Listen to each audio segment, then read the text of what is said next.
Hi friends, welcome to my channel. இன்றைக்கி வீடியோவில் பார்த்தீங்கன்னா 1 பாட் ரைஸ் ரெசிபி தான் செய்ய போகிறோம். மதிய லஞ்சுக்கு என்ன செய்யறதுன்னு யோசிக்கிறதுக்கு ஒரு வேளை இந்த மாதிரி செஞ்சு பாருங்கள். ரொம்பவே டேஸ்ட்டாக இருக்கும். இதுக்கு தக்காளியோ காய்கறிகள் எதுவுமே தேவையில்லை.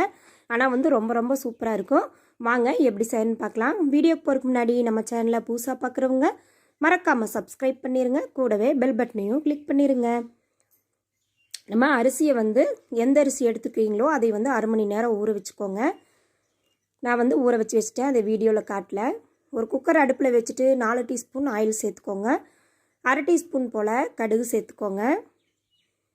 கடுகு பொரிஞ்ச பிறகு அரை டீஸ்பூன் போல் உளுந்து சேர்த்துக்கலாம். கூடவே அரை டீஸ்பூன் போல் கடலைப்பருப்பு சேர்த்துக்கோங்க. நீங்கள் விருப்பப்பட்டால் இதில் நிலக்கடலை கூட சேர்த்துக்கலாம். நான் இன்றைக்கி இந்த 2 பருப்பு தான் சேர்த்துருக்கேன். கூடவே பார்த்திங்கன்னா 10 பல் பூண்டு சேர்த்துக்கோங்க.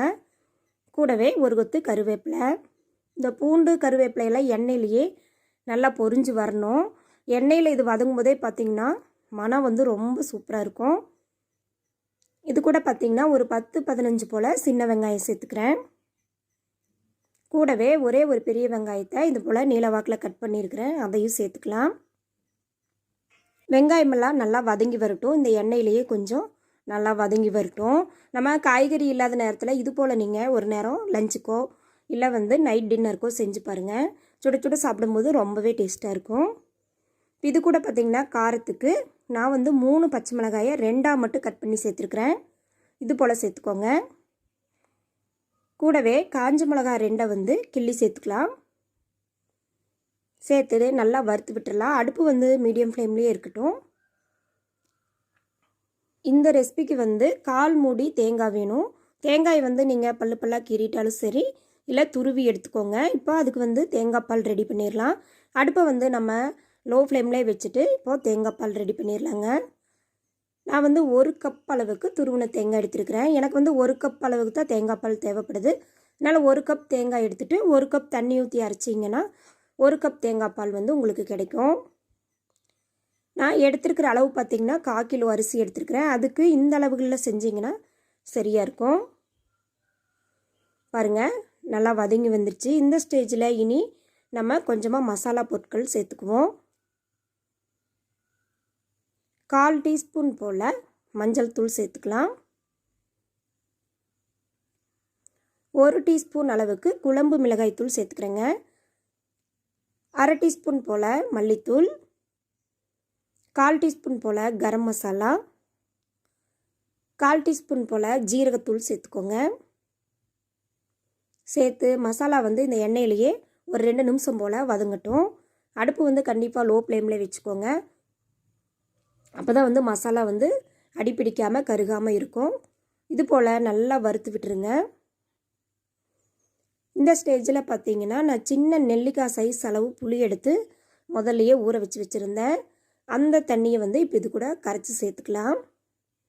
நீங்கள் அரிசி ஊற வைக்கும் போதே புளியும் ஊற வச்சுக்கலாம். இந்த புளி தண்ணி சேர்த்துட்டு ஒரு 2 நிமிஷம் நல்லா கொதிக்கட்டும். இந்த புளி, இந்த தேங்காய் பால் இதுதான் இதுக்கு மெயினான முக்கியமான டிஷ்ஷு. இது 2 கண்டிப்பாக சேர்த்து செய்யுங்க. அப்போ தான் ரொம்ப டேஸ்ட்டாக இருக்கும். பாருங்கள், புளி தண்ணியில் ஒரு 2 நிமிஷம் போல் நல்லா வதங்கிடுச்சு. இப்போது நம்ம தேங்காயிலேருந்து எடுத்து வச்ச தேங்காய் பால் சேர்த்துக்கலாம். முதல் பாலே தாங்க, 2ஆம் பாலெல்லாம் இல்லை. ஒரே டைம் அரைச்சிட்டு கெட்டியான தேங்காய் பாலாக எடுத்துக்கோங்க. சேர்த்து நல்லா நம்ம கலந்து விட்டுடலாம். தேங்காய் பால் சேர்த்து ஒரு கொதி வந்தால் போதும். இனி நம்ம அரை மணி நேரமாக ஊற வச்சுருக்கிற அரிசி எடுத்துக்கலாங்க. நான் இன்றைக்கி ரேசன் அரிசி தான் எடுத்துருக்கிறேன். நீங்கள் உங்கள் வீட்டில் போகிற பாசுமதி ரைஸு இல்லை பொன்னி ரைஸ் கூட எடுத்துக்கலாம். நான் இன்றைக்கி ரேசன் அரிசியில் தான் செஞ்சுருக்கேன். 1/4 கிலோ அரிசி. அதுக்கு இந்த அளவுகள் எல்லாமே சரியாக இருக்கும். அரிசியை சேர்த்துட்டு நம்ம ஒரு நிமிஷம் போல் இந்த மசாலாலேயே கொதிக்கட்டும். அதுக்கப்புறம் நம்ம தண்ணி சேர்த்துக்கலாங்க. ஏன்னா இந்த மசாலா அப்போ தான் ரைஸில் நல்லா பிடிச்சி வரும். பாருங்கள், இது போல் ஆனால் கலந்து விட்டுட்டே இருங்க, அடி பிடிச்சிரும். இல்லைன்னா மசாலா அரிசியில் நல்லா கலந்து ஒரு கொதி வரும். அங்கங்கே பார்த்திங்கன்னா பபுள்ஸாக வரும். அதுதான் நம்மளுக்கு தண்ணி சேர்த்துக்கிற ஸ்டேஜு. பாருங்கள், இது போல் வந்த பிறகு நம்ம இப்போ இதுக்கு 1:2 பங்கில் தண்ணி சேர்த்துக்கிறேன். ஏன்னா ஏற்கனவே தேங்காய் பால் 1 கப்பு, புளி தண்ணி 1/2 கப்பு இருக்குது. அதனால் 1:2 பங்கில் சேர்த்திங்கனாலே தண்ணி சரியாக இருக்கும்.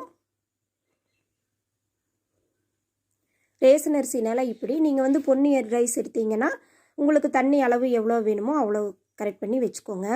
ஒரு 2 டேபிள் ஸ்பூன் போல் கல் உப்பு சேர்த்துக்கிறேன்.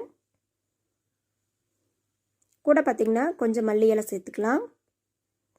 சேர்த்து ஒரு முறை கலந்துட்டு குக்கரை மூடி போட்டு நான் வந்து ஒரு 3 விசில் விடுறேன். உங்கள் வீட்டு அரிசி எப்படியோ அதுக்கு தகுந்த மாதிரி நீங்கள் விசில் சேர்த்துக்கோங்க. தண்ணி பார்த்திங்கன்னா பொன்னி ரைஸாக இருந்தால் நீங்கள் 1:1.25 அளவுக்கு தண்ணி சேர்த்திங்கன்னா சரியாக இருக்கும். ஏன்னா நம்ம 1 கப் தேங்காய் பால் 1/2 கப் புளி சேர்த்துருக்குறோம். அதனால் அதுக்கு தகுந்த மாதிரி பொன்னி ரைஸ்க்கு சேர்த்துக்கோங்க.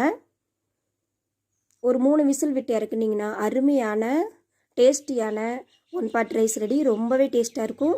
இந்த தேங்காய் பால் மணத்துக்கு இந்த சாதத்துக்கு ரொம்ப ரொம்ப டேஸ்ட்டாக இருந்துச்சு. பாருங்க விசிலெல்லாம் போயிடுச்சு. ஒரு முறை நல்லா கலந்து விட்டுருவோம். விட்டுட்டு கொஞ்சமாக மல்லி இலை தூவிக்கிட்டு நம்ம கலந்து விட்டு பரிமாற வேண்டியது தான். ரொம்ப டேஸ்ட்டாக இருக்கும். தேங்காய் பால் சேர்த்து செய்யும்போது சாதம் வந்து ரொம்பவே டேஸ்ட்டாக இருந்துச்சு. ட்ரை பண்ணி பாருங்கள். இந்த வீடியோ பிடிச்சிருந்தா சேனலை மறக்காமல் சப்ஸ்கிரைப் பண்ணிடுங்க. லைக் பண்ணுங்கள், ஷேர் பண்ணுங்கள், கமெண்ட் பண்ணுங்கள். மறக்காமல் ரெசிபி ட்ரை பண்ணி பாருங்கள். தேங்க்யூ ஃபார் வாட்சிங்.